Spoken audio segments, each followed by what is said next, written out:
Kyani. But I don't see Ray. Bobby is I don't see spotlight. Bobby spotlighted. Bobby is spotlighted. Now you are spotlighted. I think whoever speaks gets Now spotlighted. you are, Renew. No, Why? oops. Why am I not seeing anybody spotlighted? Whoever's talking is getting spotlighted.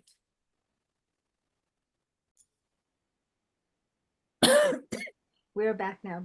Mixed bag at Belmont Village. Here comes Shri. The atmosphere was very festive. There were different kinds of silks. Some were wearing Banarasi, some were wearing Kanjivarams, and young girls were in their colorful ghagras that are long skirts and dupattas, flaunting their beautiful braids, and little children were going helter-skelter, and the bride was getting ready in the room, Anjali. Oh, what a beautiful bride she was.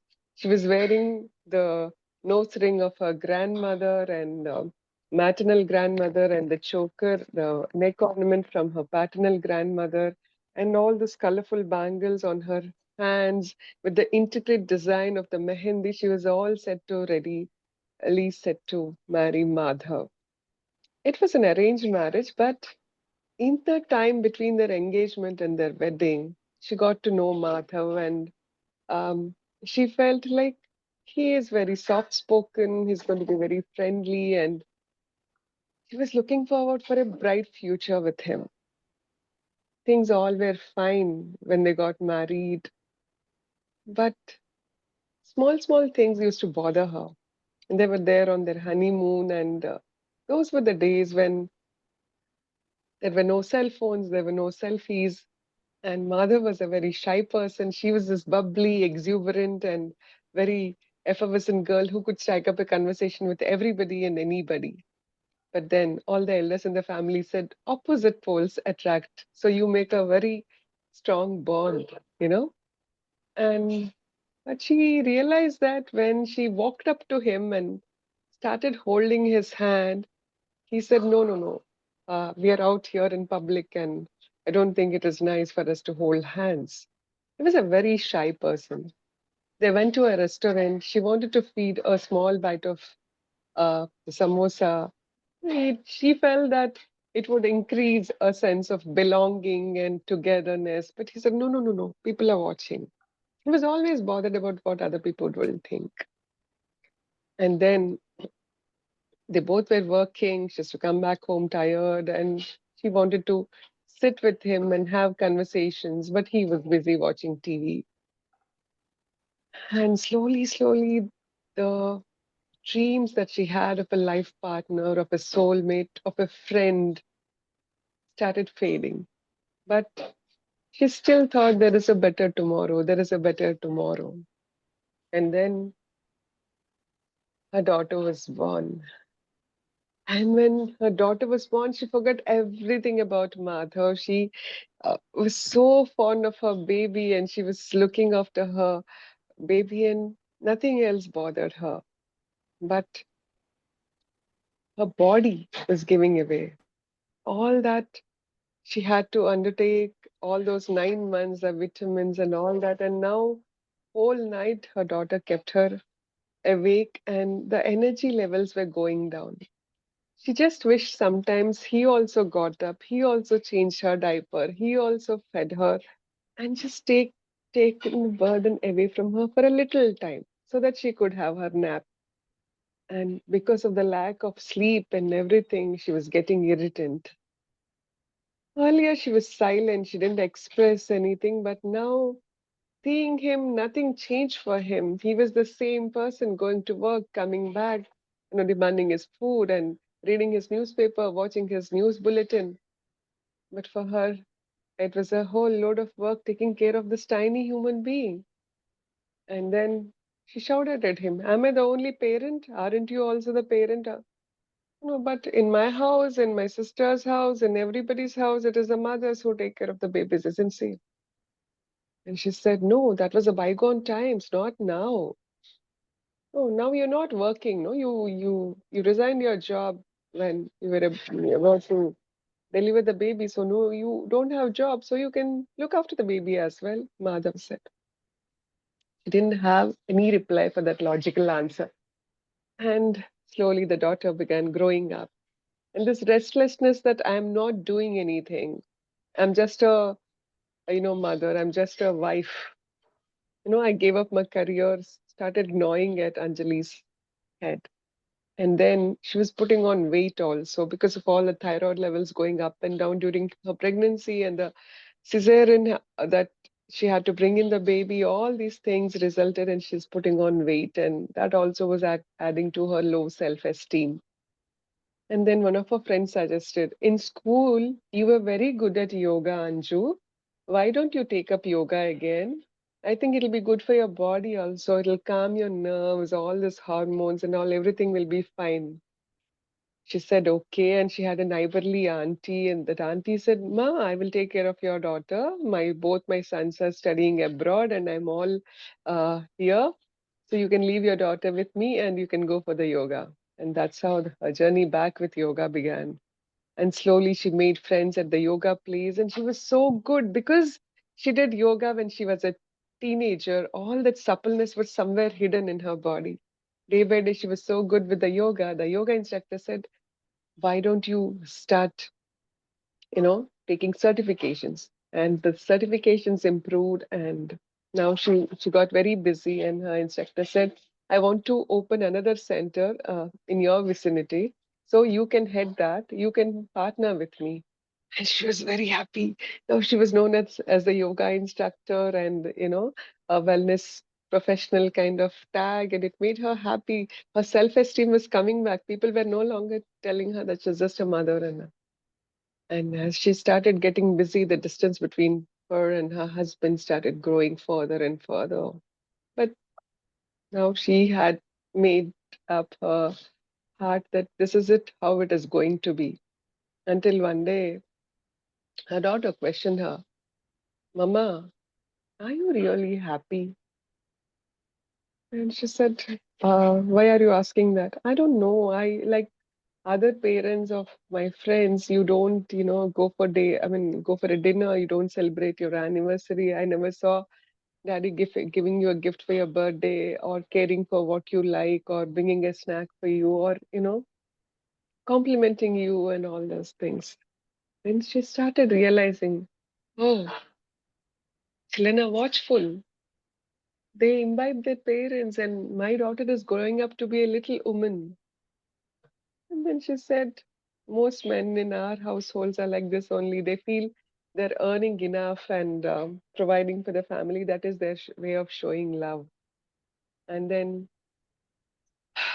she started getting busier and busier. As she started getting busier and as she started being recognized in the city, she was invited for women's forums, women's conferences, doctors' conferences, mental health conferences, because she was so good with her yoga and breathing work and all these things. And it was difficult for her to manage the home, the PTM meetings of the child, and um, all the housekeeping, elders falling sick, her in-laws came and stayed with them, and all this was happening. And then one day she was sitting near the swimming pool and she said her daughter, don't go towards the deep water. You still are just learning it right now. Don't go towards the deep water. And then her daughter said, okay, Ma. But then the daughter also listened to the coach. The coach said, come on, go to the deep water. I'm here for you. And we have this just next to you, we have this floating tube. So rest assured, go towards the deep water. And Anju turned her back, and then he had very good, very good, very good, Sankhya, very good, Sankhya. And Sankhya was her daughter's name. And when she looked back, Sankhya was easily going in the deep water. Then afterwards, Sankhya showered, changed, and joined her. And now that Sankhya has grown up to her shoulders, almost touching her ears, and she was 14, 15-year old and much, much more mature than her age. She was Anjali's pride, and Anjali was saying, you know what? I feel I'm in deep water too.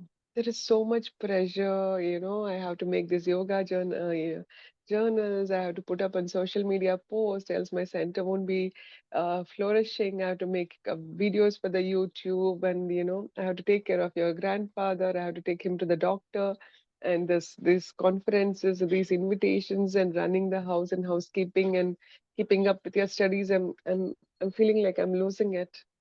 I That's so feel the water has come up to my nose level and I'm not able to breathe. This is the kind of situation that I am in. Then Sankhya smiled. Mama, how could I go towards the deep water today? Because my coach said I'm here. And he also said, look, the floating tube is there next to you in case you feel you're drowning. So, like that, Mama, you need to have the support system. Why don't you have a deep conversation with dad? Ask him to, uh, take care of some of the chores in the house, or if not chores, why don't we appoint a cook or a full-time maid now that you're earning well in the yoga? You take me time off. That me time is like, will give you the energy to focus on and maybe manage everything with more ease. And so you need to have these support systems so that you can venture into you don't feel it is deep water for you. Then this, like how I felt swimming in deep water was just a pleasure. It's a fun. So like that for you to handle everything, all your yoga, all your social media, everything will be fun when you can go out with friends, when you can have some me time, when you can have some self-care, go to a spa, get a massage, mom. How long it has been that you got a facial for yourself? And Anjali was looking at her daughter. Like, yes, it's a little baby that cried whole night and I had to rock her to sleep. Now she is giving me such valuable advice, and she hugged her daughter and smiled. That's the end of the story. wow, Shri blew me away with that story. I had almost tears in my eyes at the end. What a beautiful story. Is that partly autobiographical? Obviously, Renu, partly autobiographical, partly fictional. Because you've This will shared with me make before, that's why. Yeah, it's a beautiful, beautiful story. Yeah, daughters are so it good, aren't they? They really see and they tell us so many things. I've learned a lot from my daughters. absolutely. Fantastic. I really love the story. Please share it at World Storytelling Day, wherever you're sharing. Yeah, no, yeah, but I'm sharing it in the Telugu forum, so I'll be sharing it in Telugu, but the gist will be Telugu. the same. Yeah, yeah. No, I'm thinking of having an online one on the 23rd. You can join me because so many people are asking for online. So I will ask, I mean, you can join me and I'll call two other people also. Beautiful, Okay, beautiful. Nice, So well sure. crafted. Beautiful. nice Thank you, story. Ren. I can. Okay, I'm going to tell you about not leprechauns because the elves that live in my yard are not leprechauns. They hate the word leprechaun. And elves and fairies used to rule Ireland until this. He's a saint now. And he came and supposedly kicked the snakes out of Ireland. And there are no snakes in Ireland. What they're talking about are the elves and fairies. So they had to go underground. And they're very much like the royal court. There's the older son that gets everything, and then as you go down, the youngest son doesn't get very much. So Elfin Man left Ireland ages ago, and he came down this. He came into America by a a big boat, like everybody does when they're immigrants, and he got off and he trekked all over this United States, and he ended up in Colorado, where they gambled. And one of his uncles was the leader of this gambling casino, and he learned a lot from him. But he didn't want to gamble. That wasn't what he wanted. So he went on and he found a creek and a river, and he came down the river, and it had little tributaries going off. And he landed in what now is Oak Grove Avenue. And what he didn't know is a bunch of um, trolls lived in the same area, but he came in and he settled down, and pretty soon he met Harrian and Maud, and they had 14 kids. And he was really delighted because he now had a family. He could go back to Ireland anytime he wanted and visit his wife and child, but he preferred to go off because he was the youngest kid. He got nothing, absolutely nothing. And the older child got everything. Well, he was pretty happy and he had a little house here. And all of a sudden, his older brother showed up, the king. And he said, "You have to take my younger son. He's a mess. He won't do anything."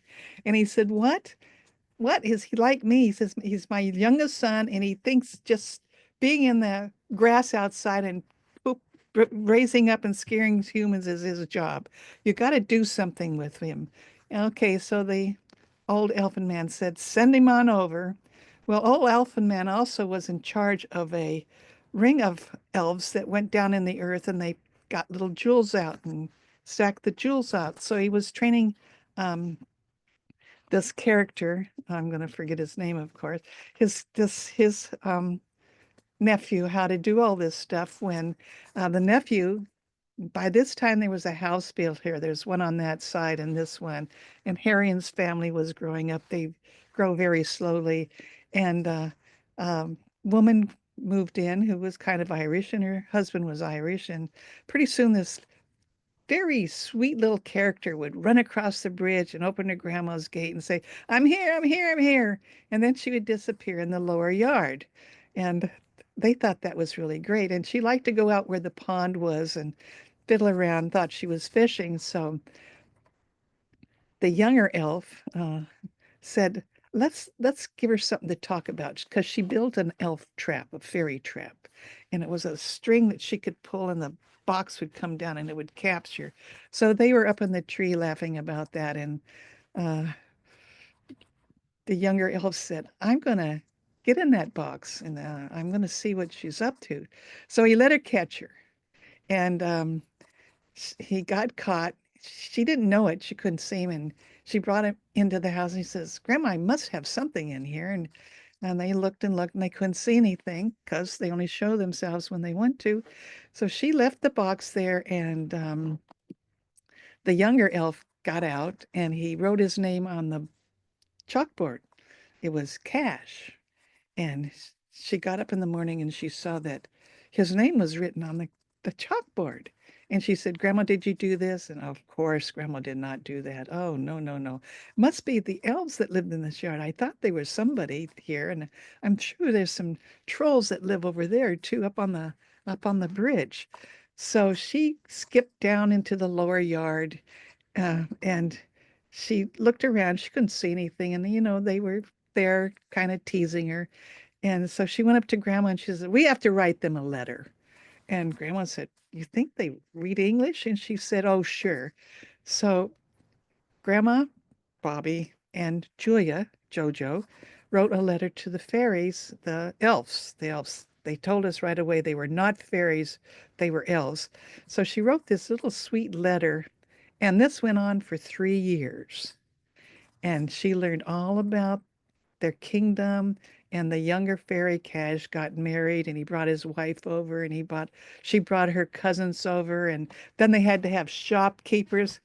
And before you knew it, there's this little village down in the bottom of Grandma Bobby's yard with all the elves living in it, and the trolls are over there, and their kids have grown up, and some have gone to different places. And I have 3 books of these letters that Julia wrote to the elves. Thank you for listening. I'm glad I didn't miss this. I'm glad I was here to listen. You saw the houses, didn't you? I saw, well, yes, but you really knit the whole piece together. I'm hoping that Shri was able to hear some of this from afar. Yes, yes, yes, yes. Oh, I I don't want to heard it make you. today. Beautiful. Bobby, so beautiful. Okay. I wish you could see those books. Well, I'm working on them. They're kind of complicated because a lot of stuff happens. It takes 4 or 5 years, and wow, we wrote every time she came over, which was probably once a week, we had to write a letter. And we got a little mailbox and we stuck them in there. And then Drew, one of the elves, would write back to her, which was Really? fine. Yeah, and we saw him Wow. looking in our window one time. I swear they showed themselves. One of them showed himself to us, spying. Wow. So that really thrilled Julia. She was sold from then on. Was she Are elves surprised? for real? Like What? fairies? Yeah, that's what Bobby is saying. What? Oh my God. I No, was she's asking, asking are you. Who was Grandma elves are Bobby? for real? I thought like fairies, elves are not real, but they are like imaginary beings. No, they're real. They used to be the religion of Ireland until the Catholic Church and this saint kicked out the snakes, and that's all a big Okay. myth also. You got to be careful what you believe. Yeah. So they trip out and they come and they move all over. We got all kinds of creatures down there in their little houses that sell goods to the Oh, elves. nice. And we have what's called the in-between that they travel on. It's a tunnel where they can duck in and come out and go different places. They get lost sometimes and have adventures, but Julia tried to join them once. She wanted to go down this hole, and I said, if you ever join them, go and visit them, you'll never come back, and I won't have you anymore. So she decided not to do it. But it was, the fairy mounds, if you get caught in one, you're there forever. So yes, all those little myths I stuck in these letters. It's Nice. kept me Lovely. busy. What memories you have. Yeah, it's grandkids are fun. Now she has her own children, so time goes on. I so enjoyed the intergenerational belief abilities, Yes. the readiness, the openness, the intrigue, the charm, the fun, the mystery. Yeah. It's all in there. Shri is right. Shri We and got her and friends Rainu. involved too. We Oh, had two or three little friends involved in this whole thing. neighbor friends, Her school friends school and one friends. neighbor girl till the mother got mad at me. Oh my So, God. Rainu, Shri, I have to tell you, I'm at Bobby's now. Pretend, because I have been. And Marion went with me, and we went together. And a part of Bobby's village that we heard tonight lives underneath from the sidewalk. There's a wooden bridge walkway with railings toward the front of the house. And underneath that is where we were in our story with Bobby tonight. With Because all underneath that, there's lots more wood and vertical slats and horizontal beams and shelves, not shelves, but wood that holds the elves. Oh my, Bobby. I wanted Shri, I wanted Renu and Shri to both be in your backyard. Well, Oh, that's Yeah, sort of your yeah, front yard. 100%, 100%. I would love to see that. I could put some photos up maybe next time when we're together and show you. Go on with the next episode of Cage and his uncle. Okay. Thank you. Thank you.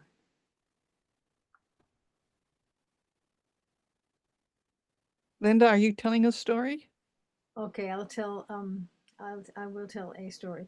It is not new to you, but if you are patient, you'll let it be newly told by me. And so we are leaving where we are, and we are headed back to Russia. We are in the part of Russia, but it is not cold, it is not winter, it is summer. And we are with the 12 clever brothers who got their feet all mixed up. And they've already left the house, and they've got their scythes, and they've made their long trek, and they've spent the day under the sun cutting the hay. And there are so many piles, and they are so tired that they decided, we're not going to go back. We'll be able to finish tomorrow, and we'll just stay here, go to sleep in the field, and have waste no time. But by the time they were horizontal and lying down, and the sun was cool, and the air got gradually colder and colder, the youngest and the oldest, and the oldest was the first to speak up about it, got cold and complained. I'm even the oldest. This shouldn't happen. You are all in between each other, but I am not, and I am the oldest. And that's when the youngest said, well, the same is happening to me. And so this begins an elaborate shifting of changing who gets to be in the middle. And by the time that they get anywhere that they're a little bit warm, nobody is happy. And most about then drives by a neighbor farmer from having been cutting his field, And he looked at them and he asked, "What's wrong?" And so they've explained it. And he says, "I have the solution. All you need to do," he's grabbed a twig and he's taken this sturdy twig and plopped it right down in the middle of their feet. And he said, "Turn around and put all your feet next to the twig. And that way you will all be next to someone else." And sure enough, it worked. And they fell back asleep, and there was some tangling getting mixed up. But there was sleep between snoring and between changing positions, and everyone was fairly happy. But once the sun was rising, they realized that they were back into a troublesome situation because they didn't know how to figure out whose feet were whose. And even more than one toenail had a cut in it from a former um, tree cutting job, and more than one toe had a bandage on it and a rag, and everybody had these markers that to distinguish each one. I mean, there's 24 feet there, but it didn't work because they were just completely tangled up. Fortunately, the neighbor farmer goes by again and he sees them and he looks and he wonders, "What's going on now?" And they say, "Well, we're very happy for your idea and we stayed warm enough last night, but now we are all having trouble sorting out our feet." And he said, "Oh, I have an answer to that." And so the farmer reaches and takes the twig and pulls it out of the ground, slapping the bottoms of all of their feet inadvertently at the same time, and says, now you can feel free." And there was a lot of arguing, but they felt free, and they they they they called it a win, and they thanked the farmer. And there you have a quick version of a silly tale by the 12 brothers who thought they were so clever. Very nice, Linda.